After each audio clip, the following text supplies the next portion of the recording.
नमस्कार, मेरा नाम डॉक्टर त्रिभुवन गुप्ता है।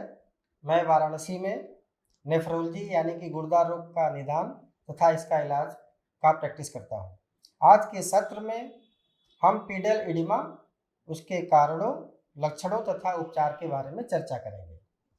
पीडल एडिमा को समझने से पहले पहले हम जान लें कि एडिमा क्या होता है।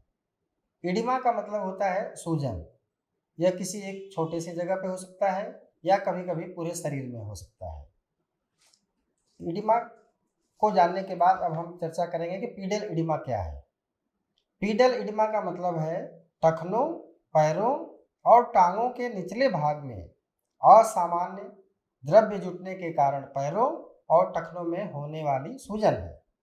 अधिकतर समय मामूली रूप से उभरने वाला पीडल एडिमा द्रव्य जुड़ने के कारण होता है, जिसे एडिमा कहा जाता है। पैर का एडिमा दो अलग अलग तंत्रों के कारण हो सकता है, या तो दोनों अलग अलग या एक साथ भी हो सकता है। पीडल एडिमा एक ऐसी स्थिति है जिसमें पैर और टांगे लंबी अवधि तक एक ही स्थिति में खड़े या बैठे रहने के कारण फैल जाती है। यदि आपके पैरों में मेडिकल कारण से पीडल एडिमा हुआ है तो एडिमा से राहत पाने के लिए उस समस्या का निदान और समाधान करना महत्वपूर्ण है। अब हम पीडल एडिमा के कारणों पर आते हैं। एक कारण होता है पहला, अधिक वजन होना। बहुत सारे लोगों का वजन ज़्यादा होता है, जिसकी वजह से पैरों में रक्त का और द्रव्य का संचय हो जाता है और एडिमा फॉर्मेशन हो जाता है। दूसरा वजह है लंबे समय तक खड़े रहना या बैठना। जब हम लंबे समय तक खड़े रहते हैं या बैठे रहते हैं तो उस समय मांसपेशियां निष्क्रिय हो जाती हैं और सामान्य तौर पर जिस द्रव्य को ऊपर जाना चाहिए वो कम जाता है और सूजन हो जाता है। तीसरा वजह है टांग में रक्त का थक्का जमना।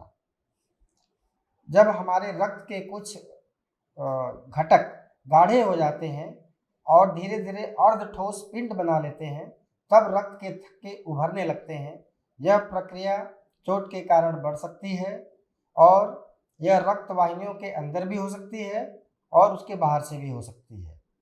जब टांग की नस में रक्त का थक्का उभरता है तो रक्त का प्रभाव रुक जाता है, जिसके परिणाम स्वरूप सूजन और दर्द होने लगता है। इसके बाद आगे के वजहों में कभी पैर में चोट लग गया तो उससे भी हो सकता है। और एक वजह होता है वीनस इनसफिशियंसी, यानी कि टांग की नसें या रक्त वाहिनियां दीर्घकालीन यानी कि लंबे समय तक अगर वीनस इनसफिशियंसी यानी कि वेन्स का ठीक से काम नहीं कर रहा होता है तो सूजन हो जाता है। एक वजह होता है प्री एक्लेम्सिया। ये गर्भावस्था के दौरान जब हमारा रक्तचाप बढ़ जाता है और शरीर का प्रोटीन निकलने लगता है तो उसकी वजह से पैरों में सूजन होने लगता है। कभी कभी सामान्य प्रेगनेंसी में भी अंतिम माह में जब बच्चा पैदा होने से 3-4 महीना पहले भी ये सूजन हो सकता है। एक वजह होता है लीवर की बीमारी, जिसको सिरोसिस बोलते हैं। सिरोसिस जो है अल्कोहल के सेवन से या हेपेटाइटिस बी, सी या कोई अन्य संक्रमण से हो सकता है। जब लीवर खराब हो जाता है तो भी पैरों में पीडल एडिमा होने लगता है। हार्ट की समस्या, जिसको कंजस्टिव हार्ट फेलियर बोलते हैं, इसमें हार्ट का दोनों लोअर चैम्बर ठीक से काम नहीं करता है, यानी कि वेंट्रिकल्स काम नहीं करते हैं और बैक प्रेशर की वजह से पीडल एडिमा होने लगता है। और किडनी की बीमारी में जब रीनल फेल्योर होने लगता है या रीनल इनसफिशियंसी होता है तो हमारे शरीर में बहुत अधिक द्रव्य और नमक जुड़ जाता है और जिसकी वजह से कि सूजन होने लगता है। और एक कंडीशन होती है नेफ्रोटिक सिंड्रोम, जिसमें कि हमारे शरीर से, हमारे किडनी से प्रोटीन निकलने लगता है और प्रोटीन की कमी से पीडल एडिमा होने लगता है। इसके बाद लिम्फेटिक सिस्टम होता है हमारे शरीर में, जिसमें कि ब्लड के अलावा कुछ तरल पदार्थ हमारे बाहर निकल जाते हैं तो लिम्फेटिक्स के द्वारा ऊपर में दोबारा हार्ट तक जाता है। तो अगर लिम्फेटिक में कोई प्रॉब्लम हो जाता है तो उसकी वजह से लिम्फ एडिमा या पीडल एडिमा हो सकता है। अब पीडल एडिमा के कारणों के बाद हम आपको बताने जा रहे हैं कि पीडल एडिमा के लक्षण क्या होते हैं। तो लक्षणों में एक है कि त्वचा के नीचे उत्तक में सूजन या फूल जाना, त्वचा जो खिंची हुई या चमकदार दिखने लगती है, और त्वचा को अगर हम कुछ देर तक दबा दें हाथों से तो उसमें लंबे समय तक के लिए गड्ढे बन जाते हैं। अब हम बढ़ते हैं पीडल एडिमा के उपचार की ओर।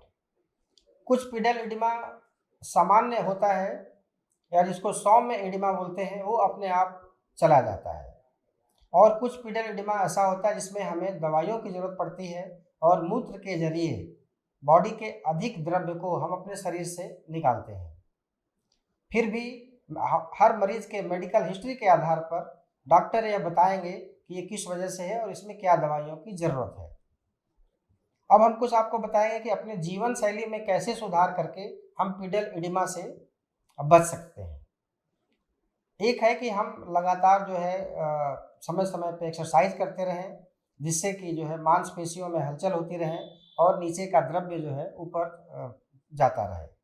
फिर पैरों को ऊंचा उठाना, यदि सोते समय सूजन है तो हम सोते समय अगर पैरों के नीचे तकिया रख लेंगे तो ऐसे में भी कुछ आपका एडिमा कम हो जाएगा। और कभी कभी आप स्वयं या डॉक्टर द्वारा एक कंप्रेशन स्टॉकिंग्स होता है या स्लीव्स होता है जिसको पैरों के नीचे पहन लिया जाता है, तो उससे हम सूजन से बच भी सकते हैं और जो सूजन हुआ है वो कम भी हो सकता है। और एक बहुत ही ज़रूरी और बहुत सामान्य सा बचाव है कि अगर हम अपने शरीर में नमक का सेवन कम करें खाने में, तो धीरे धीरे ये पीडल एडिमा अपने आप कम हो सकता है। तो कोई भी स्वस्थ स्वयं देखभाल की तकनीक को अपनाने से पहले यह निर्धारित करे और डॉक्टर से सलाह ले ले कि वो जो तकनीकी उपाय स्वयं कर रहा है वो सही है कि नहीं है। और अपने डॉक्टर से ये बातें ज़रूर पूछें कि क्या मेरे जो लक्षण हैं उसके संभावित कारण क्या हो सकते हैं और उस संभावित कारण के हिसाब से उसका उपचार विकल्प क्या है। मुझे कोई अन्य मेडिकल समस्याएं तो नहीं है जिसमें कि किडनी, लीवर या थायराइड की समस्या हो सकती है। अंत में मैं आपको यह सुझाव देना चाहूँगा कि नमक का सेवन कम करके और रोजाना कुछ फिजिकल एक्टिविटी करते हुए एडिमा को रोका जा सकता है। यदि आपको एडिमा का कोई संकेत और लक्षण दिखते हैं तो डॉक्टर से सलाह लेना महत्वपूर्ण है, ताकि चलने में कठिनाई, जकड़न, दर्द और रक्त संचार की कमी जैसी जटिलताओं को टाला जा सके। धन्यवाद। जय हिंद।